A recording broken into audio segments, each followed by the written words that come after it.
And what I want to say is that Status Quo fans are going to be rocking all over Doncaster Racecourse this weekend. That's on Saturday, May the 17th, when the British rock legends will be galloping on stage after an evening of horse racing. And the band who give us global hits like Whatever You Want, In the Army Now, Caroline, Pictures of Match Stop. I'm going to go on and on here, aren't I? They're going to be led by Francis Rossi and Rick Parfitt, who back in 1967 founded the Status Quo. And my special guest today is a legend that is Francis Rossi to tell us all about it. So, Francis, what can fans expect this Saturday? Well, as you said, we'll be rocking all over the race. I thought that was great, rocking all over the racecourse. Yeah, we'll come down and do our thing, and usually it's good, or we think it's good. It'll be a good night. It's got all the hits in it as usual, and some other stuff.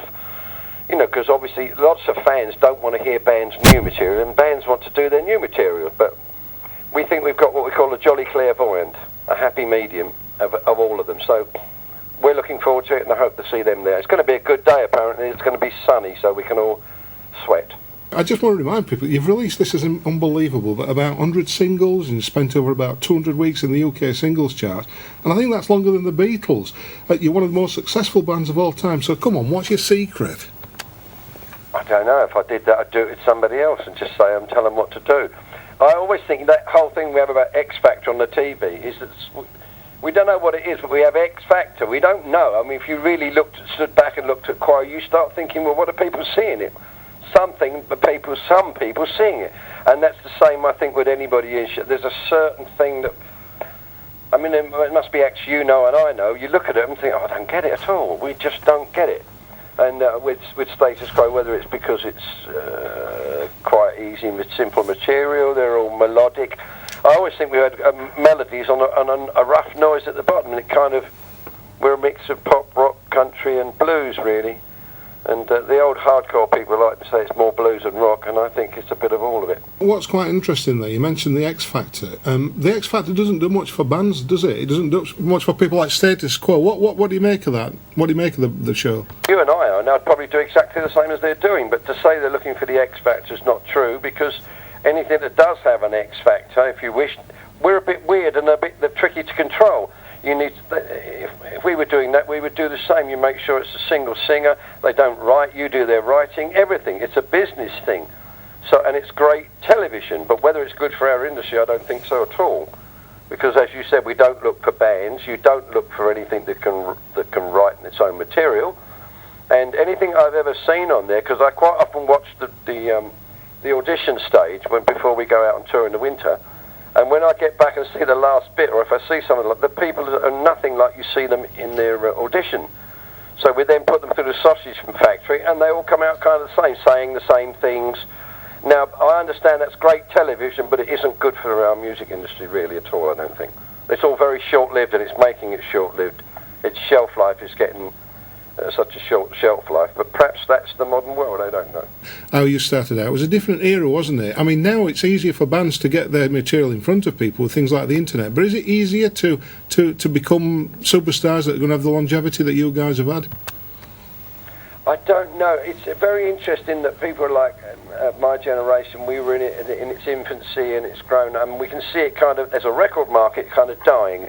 Radio's dissipated, music taste has dissipated and spread, so there isn't this one core. But however, things were more difficult in a technical sense, if you like. Being able to write or record at home was impossible. And those things that we have now, anybody can make a record in their bedroom, kind of. So the magic has gone out of it. The idea that when my generation used to go and buy an album, or you walked into a shop and said, have you got the new Quo and Thin Lizzy or whomever, and they said, be in next week, mate, I'll write you down. Well, now you'll go into a record store and ask for Thin Lizzy, and the guy says, it's under tea. There's so many things have changed. So some of it, I dare say, is easier in a respect, and some of it is more difficult. But we were escaping a post-World War II black and white, smoky England kind of, trying to escape, I think, somewhat. And I think the younger generation today, what do you want to escape from? It's a great life. It's a great quality of life that we live in England. So all those factors come into it.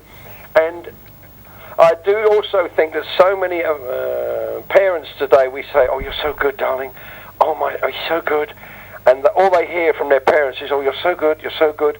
Well, my generation were told, no, you haven't got any chance at all. And that always made us dig in. And I think a lot of the kids today are actually, well, I've been told I'm so good, someone will come and discover me, like in a fairy tale. Whereas most of us had to go and fight to find it, to get in front of people. And I think a lot of that generation just sit there because they've been told they're so good. I'm sure they are. But it doesn't make that desperation in the artist who wants to break, whether it's musically, whether he wants to be famous, whatever the driving force is. And I see that in lots of kids today. They're just really good, and their parents tell me how good they are, and so the kid says, "Well, I'm really good," and they seem to want to get a deal or to do stuff like it was in the 70s. They read classic rock or all those kind of magazines and read how it was. They get a deal, and everything was fabulous. It's not quite like that. You got into massive debt. Most times we did something, people said, don't like you lot, don't like them, couldn't get a gig, couldn't get a record deal, couldn't get radio play, whatever it was. So all the time, particularly for young men, we were fighting against the system. Well, if our parents, my parents were encouraging, but it was never, oh my God, they're so good. They was always, well, you're going to have to work, so, it won't work. And all my relatives were kind of, come on, it's saturated with the Beatles and whomever at the time. So all the time we were told, I don't think so. So you really did fight and struggle, and this us against the world routine. And I really am convinced that we keep telling young people you're so good, so they think, well, I'm good. I don't need to do anymore. Of all the greatest hits, Francis, that you've done, which one's your favourite and why? Oh, I think to have one favourite would be quite sad, but for the sake of radio, probably Margarita Time. And lots of the fans, or particularly the hardcore old school fans, hate it, and they really hate me for liking it. But the one joy about music, to me, is things hit me that my mind, if you like, whom I think I am, doesn't want to like it. And sure enough, this record will just hit me, or this music will just hit me. And Margarita, to me, is one of those songs. I just love it. I don't know why, I just love it. And occasionally that's really nice to be able to say, I just love that song of mine. I don't care who likes it or doesn't. Most of the other songs you want people to love, but Margarita and one or two others, I don't care. I love it that much. I'm gone. And that's the joy to me of music. If I hear something on the radio in a minute, it just hits me. I'm thinking, oh, that's marvellous. And then I find out sometimes who it is and think, didn't want to like that. I'm not saying which acts they are, but we're all like that a bit, I don't want to like that. It's not who I am. And then this music hits me, and it's a fabulous feeling. I'm getting excited. My feet are tapping and everything. Well, you know what? It brings back special memories as well, doesn't it? And I mean, the special memory in my mind is July the 13th, 1985. I don't really need to say much more other than that rocking all over the world. It was actually the first song that opened Live Aid, didn't it? I mean, how did you get that opening spot? And did you realise at the time how big a deal it was? No, we definitely didn't realise how big a deal it was. And the interesting thing about that was, me particularly, and Rick's, we've been getting that way. The idea, we knew as soon as that we accepted to do the gig, all right, we under pressure as everybody did, that fine, we do. It's the gig coming on. We didn't say we want the opening slot. Nobody wanted the opening slot. Nobody wanted the opening slot. Well, we'll do it then. It was like, well, fine, we're doing a gig for charity. Why do you want to find out who's on the bill and, oh no, I'm bigger than them, and who's bigger than them? They can't go on. I can't go on after. So we'll go on first, and we'll be finished. We were finished about 12:10. We'd done what we'd set out to do. However, subsequently, we got every newsreel around the world. And then the next time we tried to do, or it was tried to be done the next, whenever it was 08 or whenever we did the one, the amount of people that wanted to go on first was ridiculous. And I think if you check around, if people will have a look around and see who went on first, they would never have gone on first on the real one, which I call the real one. But it's one of those things in one's career, things happen. We go into these things and you've got no idea whether it's going to be really good for you or a suicide career messer. You just don't know. You go in, you do the thing, you get into the project, and then X months, X years later, you realise shouldn't have done it, or what a great move that was. And I think with Live Aid, we didn't go in there calculating. We kept meeting Bob Geldof in the office in London in our record company, and he kept asking me, I don't know what you're talking about, Bob. And I found him a little upstart anyway in this new band, and he said to us, as long as you're there, and he'd said this to a lot of people, so we agreed to do it. And then they suddenly said, well, who'll go on? Nobody wanted to go on first. You did say that you have to take a gamble sometimes. You never know if it's going to pay off. Surely going on Coronation Street must have been a great gamble, wasn't it? They came across these wonderful guys and actually acting with Les Battersby. Would you do that again? I would now, yes. At the time I thought, no, go away, go away. I have this thing in me that I realise certain things could be good for the band. But, oh no, I don't want to do that, I don't want to do that. And we did it. I had a really good time. They're really nice people to work with. There's a whole learning curve gone on. But still lots of people go, oh, what a mess they made there. And I think people get a certain image of themselves and the act they like, and then you mustn't move. You mustn't be anything that... And bands go through all sorts of phases, or particularly bands that have been around a lot. The movie we did recently, we agreed to do it. And once you're committed and agree, you can't just pull out and say, oh, blimey, this isn't working very well. We did the movie.